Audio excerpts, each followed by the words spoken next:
पंचमी नाग पंचमी दिन पूजा करेंगे तापर जो नाग को देखिए गोड़े बढ़े ए साप बाहर पाठ से दिन पूजा करेंगे कौ दिन तापर दिन पिटिबे बर्तमान तुम से अवस्था आड़िकी जाओ गुरु दिवस दिन धूप दीप दे तापर दिन आउ शुणियार ना सारे भो होते सार कथा शुणवनी से गोटे कह से बुढ़ा सेमती हूँ ना से बुढ़ा सेमती हूँ तेणु मु तुमको आ गोटे छोट कहानी कहली वक्तव्य शांति गुरुकर स्थान केमी यही कथा शुणव भल गपटे पौराणिक कहानी तुम्हें पिला माने महाभारत विषय किसी जान जो भीम अर्जुन नकुल सहदेव आउ सेपटे किए दुर्योधन दुशासन द्रौपदी एम सब चरित्र थे आउ ता भर सबुठ भल चरित्र किए थे जी बचाऊे पांडव मान से किए श्रीकृष्ण महाभारत को जी रचना कर संस्कृत भाषा लिखाई महाभारत ताको देखी किए जान किए कहीदेव जड़े संस्कृत महाभारत को किए लिखिं किए कह जड़े किए कह संस्कृत महाभारत रचयिता किए जड़े ना से घर शुण भल कथा ना तो जानी गोटे ढाबा मारी कहूना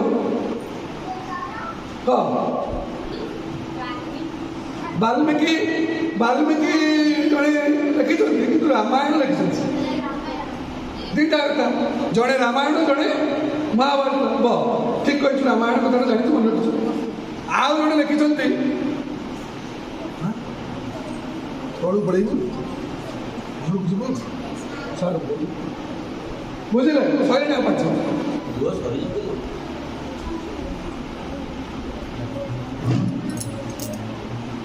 संस्कृत महाभारत किए लिखिं एटा से कहीं देखी तू लिखिचु गोटे प्रश्न पचार से पूरा निरव हो संस्कृत महाभारत को व्यासदेव लिखिं नहीं साधारण ज्ञान साधारण कथा आमर आम हूँ भारतीय आम संस्कृति आम महाभारत पढ़ुचे रामायण पढ़ुचे गीता पढ़ुचे भागवत पढ़ुचे संस्कृत महाभारत किए लिखी जाए भारी दुख कथा बुझ ओडिया महाभारत किए लिखिं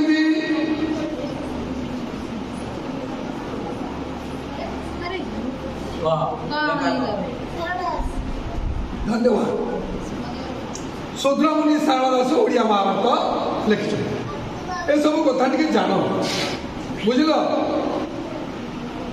भागवत किए लिखिं ओडिया भागवत मु व्यासदेव विषय गोटे कहानी कह सुंदर कहानी कृष्ण द्वैपायन व्यास पार्टी करने जमा व्यासदेव होती पिले व्यासदेव को भगवान बोली मानना समस्त ऋषि मुनि माने व्यास को व्यास भगवान स्वयं बोली कह माने भगवान सागर तुलना कर जान तो व्यास कौ भाई मनुष्य थे व्यासदेव थे नैमिष आरण्य मैंने जंगल भितर बस ऋषि मुनि मान शिक्षा दिखती चलिक जाऊँ जंगल जंगल भितर चलिक गला भल गपटे जंगल देखिले जड़े अथम जातिर लोक छुआ जहाँ छुली छुआ से ओडिया से जाति को कही चमार बोली चलता सी कौन कर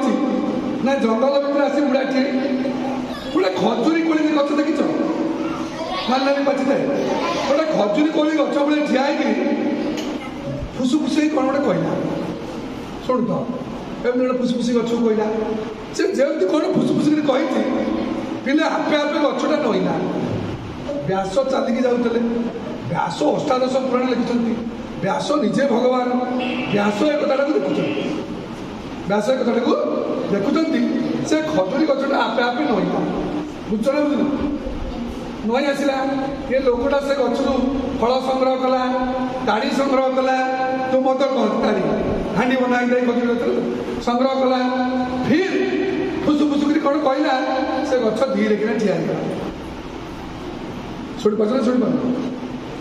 ଆଚ୍ଛା ଭାବିଲ ଏମିତି ତମେ ଆଜି ପର୍ଯ୍ୟନ୍ତ କୋଉଠି ଦେଖିଛ କିଏ ଗୋଟେ ଫୁସୁ ଫୁସୁ କରି କହିବ ଗଛ ନଇଁ ଆସିବ ପୁଣି ଉପରକୁ ପଳେଇବ? ଦେଖିଛ କେବେ? ନାଇଁ। ବ୍ୟାସ ବି ଦେଖିନଥିଲେ। ବ୍ୟାସ କହିଲେ ମୁଁ ଏତେ ବଡ଼ ଲୋକ ମୋତେ ଭଗବାନ ବୋଲି ମାନୁଛନ୍ତି କିନ୍ତୁ ମୁଁ ତ ଏମିତି ଜାଣିନି ଯେ ଫୁସୁ ଫୁସୁ କରି କ'ଣ କହିଲା ଗଛଟା ପଳେଇଗଲା। ଇଏ କ'ଣ କଥା, ଇଏ କି ମନ୍ତ୍ର? ବ୍ୟାସ ଦେଖିଲେ ସେ ଲୋକଟା କୁଆଡ଼େ ଯାଉଛି, ତା ପଛେ ପଛେ ଗଲେ ଦେଖିଲେ ସିଏ ଗୋଟେ ଅଛବ ସାହିରେ ପଶିଲା, କୁଡ଼ିଆ ଘର ଛୋଟ ଛୋଟ ଇଏ ତାର ଭିତରେ ପଶିଲା। ବ୍ୟାସ ତା ଘରଟାକୁ ଲକ୍ଷ୍ୟ କଲେ, କହିଲେ କାଲି ଏ ଲୋକ ପାଖକୁ ଆସିବି କହି ମୋତେ ଟିକେ ମନ୍ତ୍ରଟା ଶିଖେଇବି, ମୋତେ ଟିକେ ମନ୍ତ୍ରଟା ଶିଖେଇବି। ଏ କଥା ଭାବିକିରି ବ୍ୟାସ ଫେରି ଆସିଲେ। ବ୍ୟାସ ତା ପଛେ ପଛେ ଯାଉଛନ୍ତି ବୋଲି ସିଏ ବୁଢ଼ା ଜାଣିପାରିଛି। ବୁଢ଼ା ଭାବିଲା ଇଏ ବ୍ୟାସଦେବ ହେଉଛନ୍ତି ସ୍ୱୟଂ ଭଗବାନ, ଇଏ ପୁଣି କାଲି ଘରକୁ ଆସିବାର ସମ୍ଭାବନା ଅଛି, କାରଣ ଇଏ ଦେଖିଦେଇଛି। ସିଏ କାଲି ଠାରୁ କ'ଣ କଲା ନା ସକାଳୁ ଘରକୁ ପଳେଇବ ଯେ ସଞ୍ଜ ବେଳକୁ ଘରକୁ ଆସିବ। ବ୍ୟାସ 2-4 ଦିନ ଏମିତି ଗଲେ, ଫେରିଲେ। ପଚାରିଲା ଆରେ ସେ ବୁଢ଼ା ଯିଏ ଯାଇଥିଲେ ଜଙ୍ଗଲକୁ ଏଇ ଘରଟା ସେ ବୁଢ଼ା ଅଛି କି? ଲୋକ କହିଲେ ସିଏ ନାହିଁ।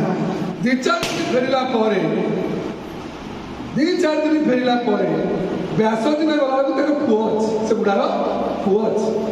ସେ ପୁଅ କହିଲା ଆଜ୍ଞା ଆପଣ କାହିଁକି ସବୁଦିନ ଆସିକିରି ପଚାରିକି ଫେରି ଯାଉଛନ୍ତି, ମୋ ବାପା ପାଖେ କ'ଣ କାମ କି? ନା ରେ ତୋ ବାପା ତ କାହିଁ ଦେଖାଯାଉନି, ସେ କ'ଣ ଏମିତି ଗୋଟେ ଶିଖିଛି, ସେ ଗଛ ଗୁଡ଼ାକ ତଳକୁ ପଳେଇ ଯାଉଛି ଉପରକୁ ପଳାଉଛି। ହ୍ୟାଲୋ, ହଁ କହୁଛୁ।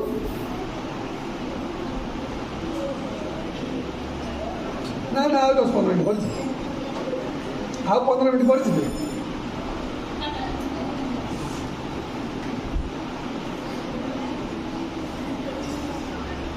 ହଁ ଆଚ୍ଛା ଆଚ୍ଛା, କଥା ହେଲା ମୁଁ ବାସନ